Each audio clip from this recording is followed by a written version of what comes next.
नमस्कार. मी चिंतामणी सहस्रबुद्धे. रागरंग.com मध्ये आपलं सहर्ष स्वागत. मी आज बोलणार आहे ते सांगली महापालिकेच्या एकूण कारभाराबद्दल आणि सांगली महानगरपालिकेतील बहुचर्चित अशा विविध प्रकरणांबद्दल. आपल्याला माहीत असेल, सांगली, मिरज आणि कुपवाड महापालिकेमध्ये अनेक प्रकरणांबद्दल आत्तापर्यंत वाद झालेले आहेत. अनेक प्रकरणांबद्दल संशय घेतला गेलेला आहे आणि अनेक प्रकरणांबद्दल अनेकदा तक्रारी पण झालेल्या आहेत. राज्य शासनाकडे तक्रारी झाल्या आहेत, अगदी ईडीपर्यंत सुद्धा तक्रारी झालेल्या आहेत.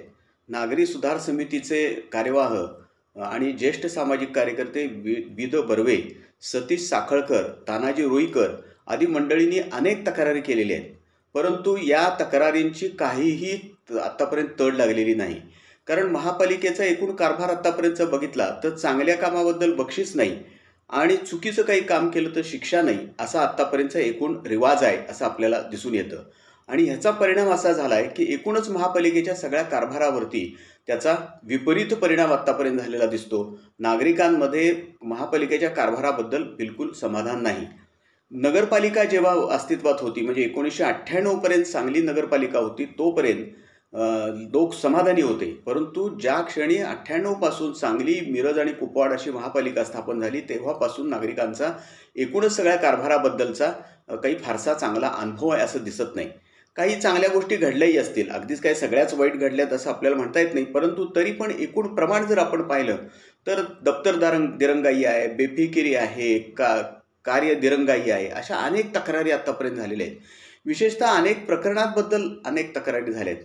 परंतु या सर्वच प्रकरणांची काहीतरी एक तड लागेल. नवीन जे आयुक्त सत्यम गांधी म्हणून आलेले आहेत ते अतिशय तरुण आहेत, तडफदार आहेत, नुकतेच IAS झालेले आहेत आणि असे अधिकारी सांगली, मिरज, कुपवाड महापालिकेला लाभल्यामुळं आता काहीतरी याच्यामध्ये बदल होईल अशी आशा लोकांना वाटायला लागली. याचं सगळ्यात महत्त्वाचं कारण असं की त्यांनी फारसा कुठलाही गाजावाजा न करता किंवा फार मोठी कुठं धडक कारवाई वगैरे करण्याचं न दाखवता त्यांनी पद्धतशीरपणे सगळ्या प्रकरणांचा महापालिकेतल्या एकंदर कारभाराचा गांधी साहेबांनी अभ्यास सुरू केलेला आहे.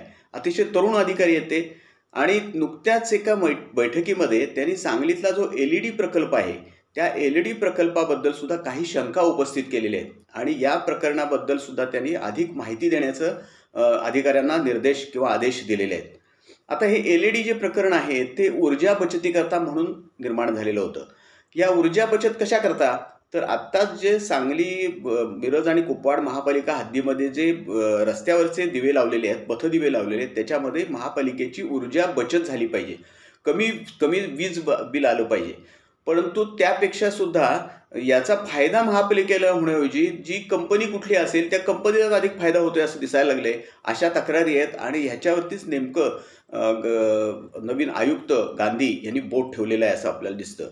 याचबरोबर महापालिकेमध्ये आणखी एक घोटाळा, वीज बिलाचा घोटाळा म्हणून झाला. तर हा कदाचित संपूर्ण भारतभर आत्तापर्यंत असा पद्धतीचा घोटाळा कधी झाला नसेल, असा घोटाळा महापालिकेमध्ये झाल्याची तक्रार विद बर्वे असतील किंवा सतीश साखळकर आहेत, तानाजी रुईकर आहे, या सर्व मंडळींनी केली. आणि ती तक्रार इतकी लावून धरली की त्या संदर्भामध्ये शेवटी राज्य शासनानं आणि लोकायुक्त या सर्वांनी SIT स्थापन करायचा आदेश दिले आणि त्यानुसार आता त्याच्यावरती विशेष चौकशी समिती स्थापन झाली.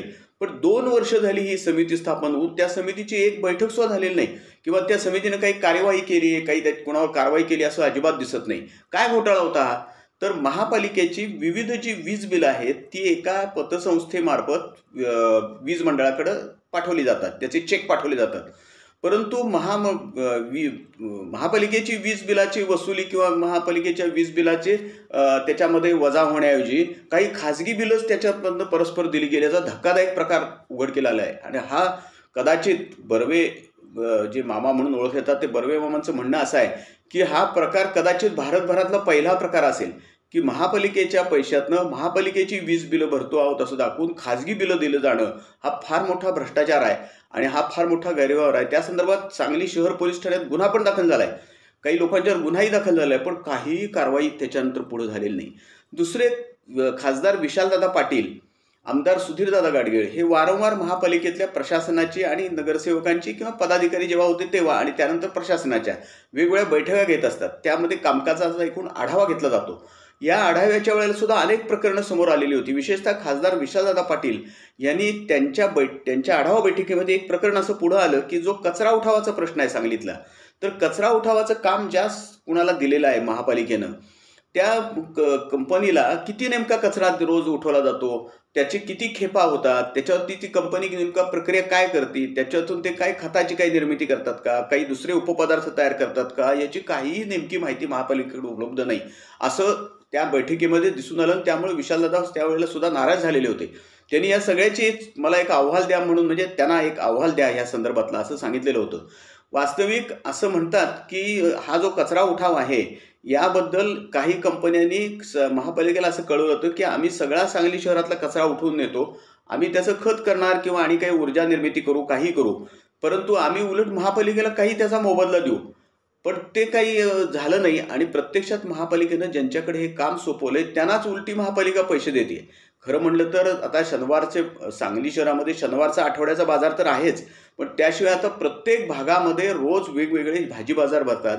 त्या भाजी बाजारातली नुसती भाजीचा जो कचरा गोळा केला तो त्यापासून अतिशय उत्तम असं कंपोस्ट खत निर्माण होऊ शकतं. पण त्याचा काही महापालिका त्याचा फायदा करून घेत नाही. ते ढीकच्या ढीक त्या समडोळी रस्त्यावरून टाकले जातात. त्याचाही तिथल्या येणाऱ्या जाणाऱ्या लोकांना भयंकर त्रास आहे. तर कचरा घोटाळ्याचं नेमकं प्रकरण काय, त्याची चौकशी खरोखरच होण्याची गरज आहे. मध्यंतरी महापालिकेतला जो भंगार आहे त्या संदर्भातही तक्रारी झालेल्या होत्या. त्याबद्दलही आता नवीन आयुक्तांनी खरं म्हणजे चौकशी करण्याची गरज आहे. महापालिकेचं भंगार होतं किती वर्ष ते साठलेलं होतं आणि नेमकं ते किती पैशाला विकलं गेलं या संदर्भातही चौकशी होणे गरजेचं आहे. महापालिकेत अशी अनेक प्रकरणं आतापर्यंत आलेली आहेत. अगदी तसलमाती सकट सगळ्या प्रकरणांचं अनेक झालंय. भूखंडाचे अनेक भ्रष्टाचाराचे प्रकरणं झाली आहेत. वसंतदादा शेतकरी बँकेमध्ये महापालिकेच्या ठेवीचे पैसे ठेवण्याचं प्रकरण आहे. असे अनेक प्रकरणं आतापर्यंत वेगवेगळ्या सामाजिक कार्यकर्त्यांनी शासन दरबारी दाखल केली आहेत, कोर्टामध्ये दाखल केली आहेत, परंतु काहीही त्याच्यावरती आतापर्यंत कारवाई झाली आहे, कारवाई कोणावरती झाली असं कधीही आतापर्यंत आढळलेलं नाही. मला आठवतंय त्याप्रमाणे फार पूर्वी म्हणजे नागरिक संघटना ज्या वेळेला अस्तित्वात होती त्यावेळेपासून म्हणजे तेव्हा कैलासवासी हरीश जोग हे फार हरीश काका जोग म्हणून अतिशय प्रसिद्ध असे नगरसेवक होते. ते सातत्यानं महापालिकेच्या या सगळ्या भ्रष्टाचाराविरुद्ध, महापालिकेतल्या प्रकरणांविरुद्ध लढा द्यायचे. अगदी शेरी नाल्यामध्ये सिमेंटची पोती, वाळूची पोती घालण्यापासून ते शेरी नाल्याचं पंपिंग हाऊसमधला भ्रष्टाचार इथपासून त्यांनी खूप केलं. मुरुम टाकण्याचा भ्रष्टाचार ह्याबद्दलही त्यांनी अनेक तक्रारी केल्या. त्यानंतर खूप लोकांनी, डॉक्टर अशोक मेहता असतील, विदो बर्वेंनी तर आतापर्यंत तक्रारी अनेक केलेल्या आहेत, अजित सूर्यवंशी यांनी अशा तक्रारी केल्या, मुन्ना कोर्णींनी अशा तक्रारी केल्या, पण काहीही त्याच्या संदर्भात आतापर्यंत झालेलं नाही. सतीश साखळकरांनी केली, प्रशांत पाटील मजलेकरांनी तक्रारी केली आहेत, रवींद्र वळवडेंनी तक्रारी केलेल्या आहेत, परंतु काही आता होत नाही. उलट अनेक नवनवीन प्रकरणं होत आहेत. आता घरपट्टीचं गेल्याच वर्षी नुकतंच प्रकरण झालं की घरपट्टीच्या प्रचंड नोटिसा लोकांना पाठवल्या आणि त्याचा परिणाम असा झाला की त्याच्यावर जोरदार असंतोष झाला आणि त्या सगळ्याच प्रकरणाला घरपट्टी वसुलीला स्थगिती मिळाली त्या नवीन नोटिसांना. त्याचा परिणाम असा झाला की महापालिकेची घरपट्टीची वसुलीच आता झालेली नाही. विशेष अगदी जेमतेम 50% काहीतरी वसुली होईल अशी परिस्थिती आहे. असा सगळा एकूण महापालिकेचा कारभार आहे. तर नव्या आयुक्तांना हे आमचं सगळ्या नागरिकांचं असं आव्हान आहे की त्यांनी पहिल्यांदा ह्या सगळ्या प्रकरणाची तड लावावी. जे दोषी असतील त्यांच्यावरती त्यांनी कारवाई निश्चित करावी, त्यांना निश्चित त्यांच्यावरती त्यांनी त्यांची जबाबदारी निश्चित करावी, त्यांच्यावर कारवाई करावी, दंड व्हावा, तरच महापालिकेच्या कारभाराला काहीतरी एक शिस्त लागेल, काही सुधारणा त्याच्यामध्ये होईल. अन्यथा येरे माझ्या मागल्या असाच सगळा महापालिकेचा कारभार ह्यापुढंही सातत्यानं चालत राहील. याशिवाय दुसरं काय नाही. तुम्हाला काय वाटतं सांगली मिरज कुपवाड महापालिकेच्या कारभाराबद्दल तुम्ही आम्हाला कळवा. आणि आमचे रागरंग.com हे जे यूट्यूब चॅनल आहे ते आपण लाईक करा, सबस्क्राईब करा, हीच आपल्याला सगळ्यांना विनंती. धन्यवाद.